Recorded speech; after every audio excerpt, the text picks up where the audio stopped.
Hi guys, today I'm going to be drawing dragons and showing you guys how to draw dragons, which is really hilarious because I do not draw dragons very well.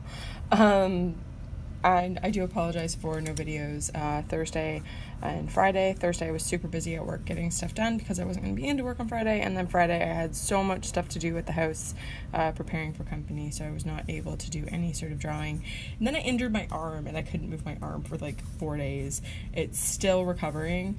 I flared up an old art injury putting together friggin' furniture from IKEA, so Allen keys are the devil, and I didn't have like a screw or a power drill that has an Allen key attachment, so my hand was just like all through here was sore, my wrist, my arm was inflamed. It was wretched.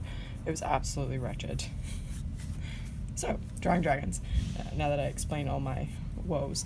When you think about dragons, there are two kind of ways. There are a few ways you can draw them. You can try and take the snake-like approach of the Eastern dragon. They do have little feet and claws, but they do not have wings generally. They kind of like are air serpents where they flick back and forth and kind of wiggle like a snake in the sky. They're quite neat. They usually have a head that is similar to a dog, I find anyways, and then Ray, shush, dog growling in the background. They're very spendy. There are two other types of dragons that you can play with, and they are a wyvern, which is the front legs are actually a part of the wing, so their body, and they're more like a bird shape, so their front legs again are like their wings, and then they have like the back kind of claws and tail. And then there's the what I would call the more Western style of dragon, which is a four-legged beast with wings.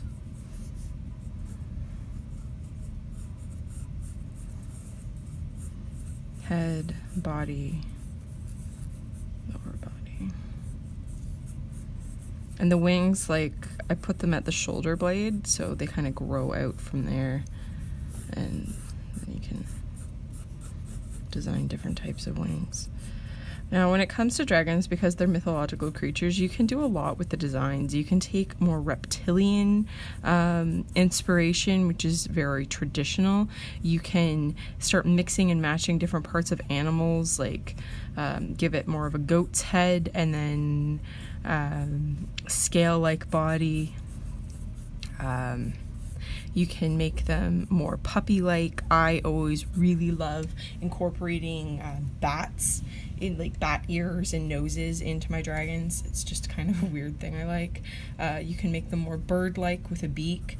The teeth, when looking at teeth, look at crocodiles and alligators, the way that their teeth kind of come up or come down from the maw.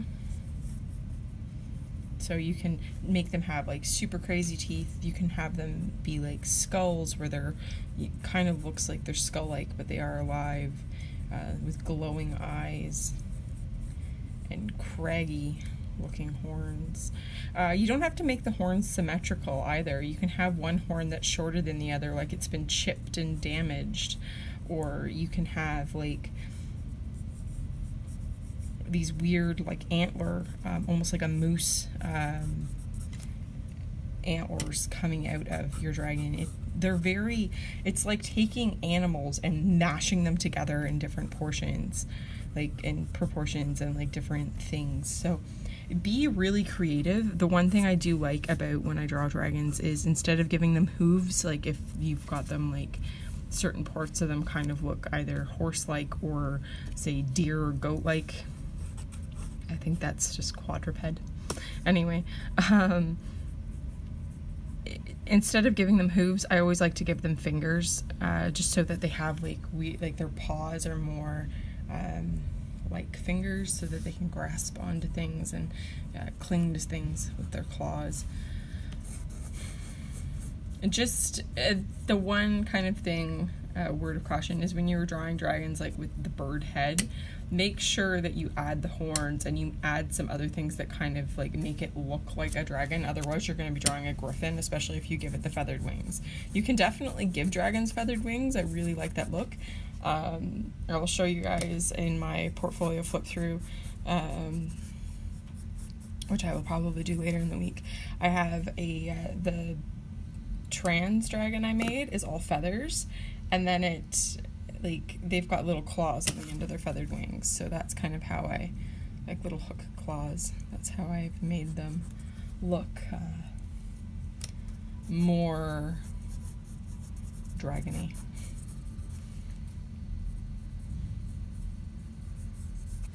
So with all these weird little tips, I am going to draw a dragon for you.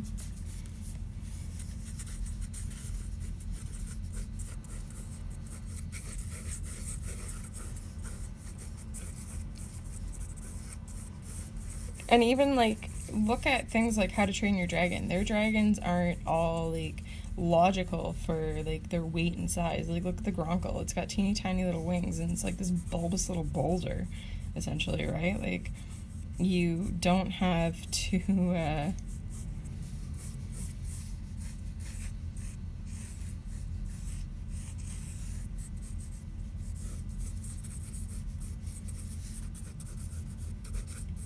when dealing with fantasy creatures, you don't have to deal a lot with logic.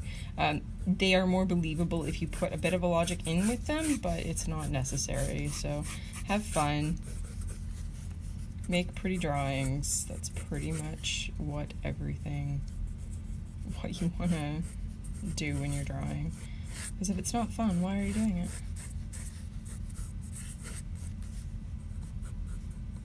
Unless it's practice, like for still lifes and stuff. Sometimes that stuff is not fun, but it is necessary. You want to have good observation skills.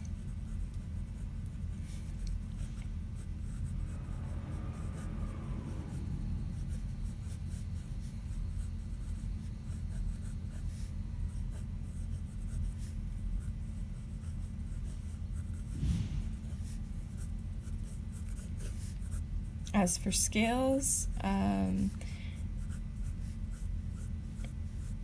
I look at reptiles, so they've got kind of the weird plates on the belly, and then not weird plates, but the plates on the belly, and then either the random scale pattern, like it's almost like lumpy skin, or you can do like the fish scale type scales, or give it a bit of a mix of all of them. It just depends on the kind of dragon you're drawing. Or you could do feathers or even fur patches on your dragon. It does not matter. Oh my god, my dogs smell so bad today. They rolled in something, a dead something, and we're at work and they can't get baths yet. But when we get home, they are getting hardcore baths. Pew.